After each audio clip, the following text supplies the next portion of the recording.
First of all, the speed of technological development outpaces ethical underpinning by a huge factor, an exponential factor.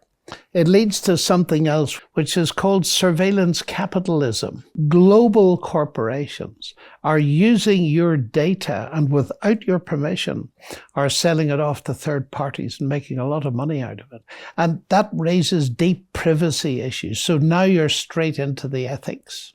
How much of your privacy are you prepared to sacrifice for security? There's a tension between those two things. Now, in China, you mentioned, and you're probably thinking about Xinjiang, where you've got a minority, a Muslim minority. The surveillance level on them is unbelievable. Every few hundred meters down the street, they have to stop, they have to hand in their smartphones. The smartphones are loaded with all kinds of stuff by the government. Their houses have QR codes outside them as to how many people live there and all this kind of thing. Talk about 1984. Now, this is not futuristic speculation. This is already happening. George Orwell, he talked about Big Brother watching you, that all this stuff exists in the West. Except, and the point has been made forcibly, it's not quite yet under one central authority and control, but it is coming. Someone has said we're sleepwalking into all of this, so that we're captured by it, we're imprisoned by it, and we wake up too late because the central authority has got so much control that we cannot escape. So we're voluntarily ceding part of our autonomy and our rights, really, to these machines when we don't really know what is being done with all the information.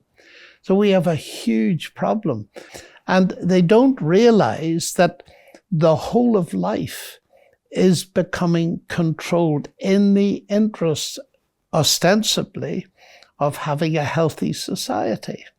For example, one of our top scientists, who is our astronomer royal, Lord Martin Rees, he takes this very seriously. He says in some generations hence, we might effectively merge with technology. Now, that idea of humans merging with technology is, again, very much in science fiction.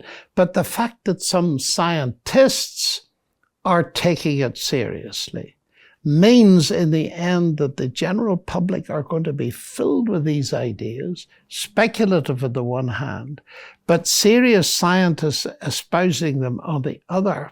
This is perhaps one of the scariest aspects of it.